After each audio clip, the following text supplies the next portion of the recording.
In this video, I'm going to show you a technique to increase the size of your reeds without the need of a profiler or new shaper. Ideally, this video is for those who are working from relatively thickly profiled GSP cane, or for those who are profiling their own cane but don't want to try making a wider reed without buying a new shaper or shaper tip. So, are you ready for this? It's morphin' time! Brontosaurus!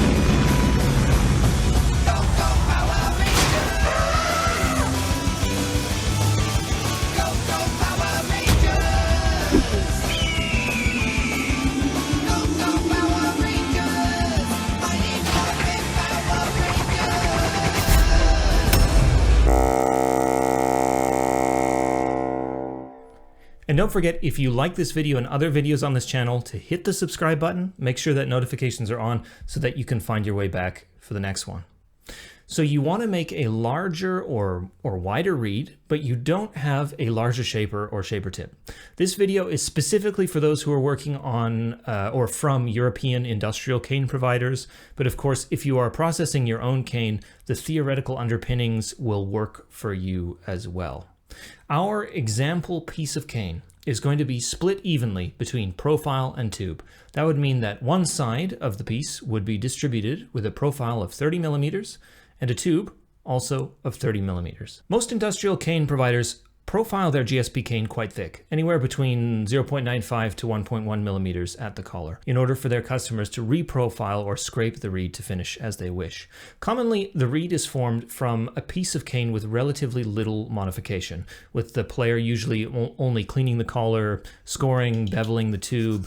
More often than not, the final reed ends up with a tube of about 30 millimeters and a blade of 27 to 28 millimeters long, or a total length of 57 to 58 millimeters. So that's our starting point. If we want to make a wider reed from this stick of cane, all we need is a pair of garden shears. I must stress that the blade has to be curved so that there is a low likelihood of cracking the cane when clipping it. All we have to do with the shears is to cut the bottom of the tube by 1 or 2 millimeters and then form the reed as usual. If the cane has been profiled with sufficient thickness at the center of the fold, that is anywhere between 0.5 and 0.6 millimeters, then all one needs to do is to add the difference of the material we earlier clipped off to the profiled area when clipping the tip. Therefore, if we clipped 2 millimeters off of the tube, then we would have to add 2 millimeters to the blade. In practical terms, if our example piece is 30 and 30, then we would clip only the tiniest amount from the fold in order for the reed to open, as the fold would be at the 30 millimeter mark. In the Bassoon Reed Manual, Lou Skinner's Theories and Techniques by James R. Mackay, this technique is called the Brevis. For those of you who are profiling your own cane, you can elaborate on this concept even further if you are willing to fool around with the collar placement settings on your own machine. To take this idea to the extreme, you could reset your profiler to profile a blade of 28.5 millimeters and a tube of 31.5. Then clip the excess 3.5 millimeters from the tube and get the maximum possible width from the shape, only clipping half a millimeter off from the tip, with a balanced reed of about 56 millimeters long, where the blade and the tube are both 28 millimeters long. Of course, if you were to adjust your collar placement on your own machine forward, you would also need to increase the overall thickness of the profile itself to make a functioning reed, so you have to keep that in mind. Now, this technique may be useful to cheaply try out something wider you are using, but it may not create the perfect reed, as by lifting the effective size of the reed up towards the center of the shaper form, we also lower the narrowest point in the shape.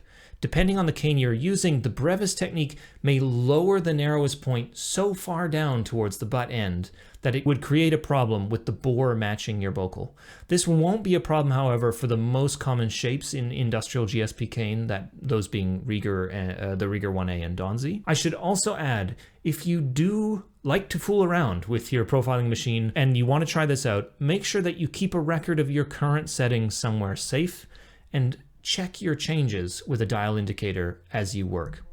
So I hope that this video is helpful to you. If you want to see more info on reed making from me, visit the bassoons.ch Facebook page, which is linked below, and you can watch over 30 live streams on reed making topics. And don't forget to please consider supporting my online work by becoming a patron via Patreon, or by making an order at bassoons.ch. Thanks very much for watching, and take it easy. See you later. Bye-bye.